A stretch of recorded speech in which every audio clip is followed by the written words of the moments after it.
তাদের ওই লিগাসি, যেটা তারা মানে অন্তরে দেশের প্রতি ভালোবাসা, কিন্তু ভিতরে ভিতরে কিন্তু পাকিস্তান, ওই এক পাকিস্তান। তো আমি কালকে দেখলাম যে সংসদ অধিবেশনে বীর মুক্তিযোদ্ধা ফজলুর রহমানের বক্তব্য যখন চলাকালীন তাকে কথাই বলতে দিচ্ছিল না, সবাই উঠে দাঁড়িয়ে কথা বলছিল।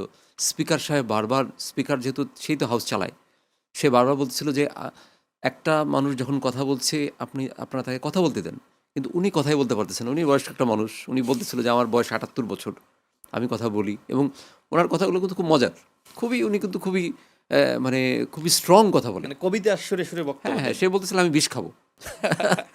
তো সে বলছিল আমি বিষ খাবো যদি, আমি বলেছিলাম যে আমি বিষ খাবো যদি জামাত ইসলামী ক্ষমতায় আসি, যদি 2/3 মেজরিটি ওরা পায়। তো কিন্তু সে কথা কিন্তু শেষ করতে পারেনি। এটাই আমার মনে হয় যে ওনারা যে তাদের কর্মীদেরকে ওনারা যে লেসন দেবে, ওনারা তো নিজেরাই সেই লেসনটা মানছে না। সিভিক রয়্যাল রিসোর্ট, সবুজে ঘেরা আভিজাত্য। আমি সেই কথাই কিন্তু বলছিলাম যে ক্ষমতায় গিয়ে রাষ্ট্র পরিচালনা করা অত্যন্ত কঠিন ব্যাপার। সেই ধরনের ধৈর্য, অভিজ্ঞতা এবং ম্যানেজমেন্ট করার যে ধরনের ক্যাপাসিটি, সেগুলো আপনাকে অর্জন করতে হবে। জামাত ইসলাম তার ধারে কাছেও নাই। এই জন্য আজকেও দেখলাম সড়ক ও যোগাযোগ মন্ত্রী, তিনিও কিন্তু জামাত ইসলামকে একই ধরনের পরামর্শ দিয়েছেন, কালকেও অনেকে দিয়েছেন যে আপনাদের কর্মীদেরকে প্রশিক্ষণ দেন, এমনকি আপনাদের যারা এমপি হয়েছে তাদেরকে প্রশিক্ষণ দেন। মানুষ কিন্তু এখন দেখছে যে হ্যাঁ, জামাত ইসলামের সাংগঠনিক শক্তি এটা অনেক ভালো, কিন্তু রাষ্ট্র পরিচালনা ভিন্ন জিনিস, সেটা আসলে জামাত ইসলামের নাই। তো সেই জায়গা থেকে ওই যে বললাম না যে আল্লাহর রহমতে তারা তো আসলে বিরোধী দল হয়েছে, এখন যেহেতু আওয়ামী লীগ নাই, তাহলে তাদেরকে তো একটা সময় হয়তো তারা ক্ষমতায় যেতে চাইবে, তাই না? বা বাস্তবতা তৈরি হবে। বিএনপি তো সারা জীবন ক্ষমতায় থাকবে এরকম না তো, মানে কাউকে না কাউকে তো বিকল্প হতে হবে। যেহেতু জামাত ইসলাম সেকেন্ড পজিশনে আছে, তো তারা যদি আসলে ওই ধরনের বাস্তবতার আলোকে ক্ষমতায় যেতে চায় বা বাস্তবতা তৈরি করতে চায়, তাহলে তাদের এখন থেকেই পরিবর্তন করতে হবে। প্রথমত নামটা পরিবর্তন মাস্ট। ৭১-এর দায় নিয়ে বাংলাদেশে ক্ষমতায় যাওয়া যাবে না। ওই যে দ্বিতীয়ত প্রশিক্ষণ দিতে হবে, দক্ষ অভিজ্ঞ রাজনীতিক হিসেবে গড়ে তুলতে হবে। গালিগালাজটা বন্ধ করতে হবে, ক্যাপাসিটি বাড়াইতে হবে, ধৈর্য শক্তি বাড়াইতে হবে, সহনশীলতা বাড়াইতে হবে। তো এগুলো তো একটা দীর্ঘমেয়াদী প্রক্রিয়া। ১০ বছরের একটা মিশন নিয়ে যদি জামাত ইসলাম কাজ করে, আমার কাছে মনে হয় সেটা সম্ভব। কিন্তু আদৌ তারা তাদের ওই লিগাসি, যেটা তারা মানে অন্তরে দেশের প্রতি ভালোবাসা, কিন্তু ভিতরে ভিতরে কিন্তু পাকিস্তান, ওই এক পাকিস্তান, মানে পূর্ব পাকিস্তান, পশ্চিম পাকিস্তান কেন ভাঙলো? এখন কি সেই পাকিস্তানের কিছু আছে? না, আমি সেটাই বলছি যে কেন ভাঙলো, এই একটা খারাপ লাগা হয়তো অনেকের মধ্যে কাজ করে।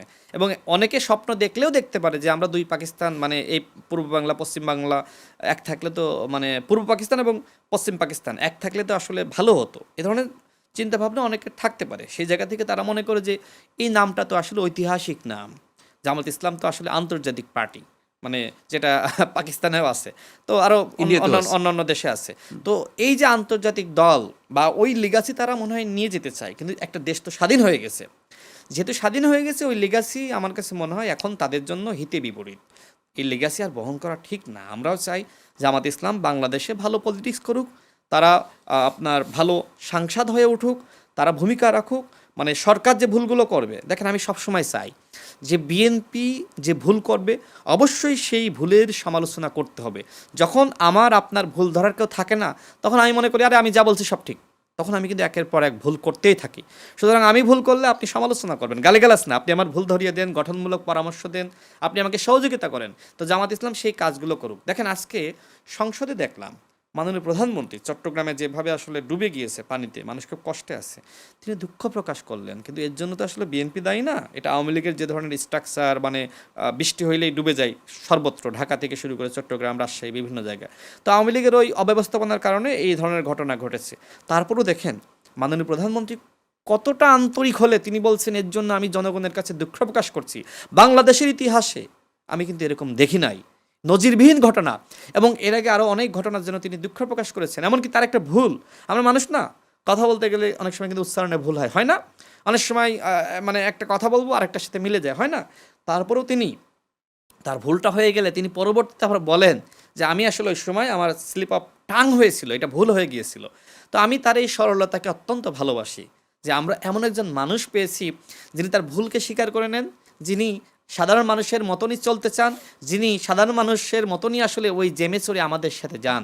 তো এরকম প্রধানমন্ত্রী কোথায় পাবেন আপনি? আপনি দেখেন যে তিনি আপনার ৯টার সময় অফিস করেন, 9টার সময়, যেটা বাংলাদেশের ইতিহাসে বিরল ছিল। এমনকি তার দেখা দেখে আজকে তিনি প্রতিনিয়ত যেহেতু সচিবালয়ে যাচ্ছেন, তার দেখা দেখে কিন্তু ওই আমলারা তারা সতর্ক হয়েছে, দুর্নীতি কমে গিয়েছে, পুরোপুরি বন্ধ হয়েছে বলবো না।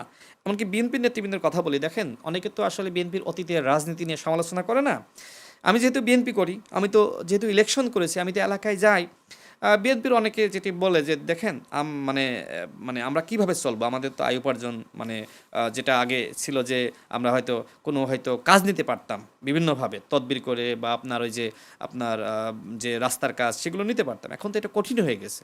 বিএনপি এটাকে কঠিন করে দিয়েছে, কারণ বিএনপি চাচ্ছে রাজনৈতিক পরিবর্তন। যে আগে যে বিএনপি ছিল তারেক রহমানের নেতৃত্বে সেই বিএনপি না, এখনকার বিএনপি অত্যন্ত পরিশুদ্ধ বিএনপি। এখনকার বিএনপি চাঁদাবাজি, দুর্নীতি, লুটপাট এগুলো বন্ধ করতে চায়। এগুলো পুরোপুরি তো বাংলাদেশ থেকে একদিনই হবে না, কিন্তু এইটা তারেক রহমান দেখেন দায়িত্ব গ্রহণের পরে আজকে একজন আমলা দুর্নীতি করতে বা ঘুষ গ্রহণ করতে ভয় পাচ্ছে, এই জিনিসটা কমে গেছে না। সিভিক রয়্যাল রিসর্ট, কিনুন আভিজাত্য, নিশ্চিত করুন ভবিষ্যৎ।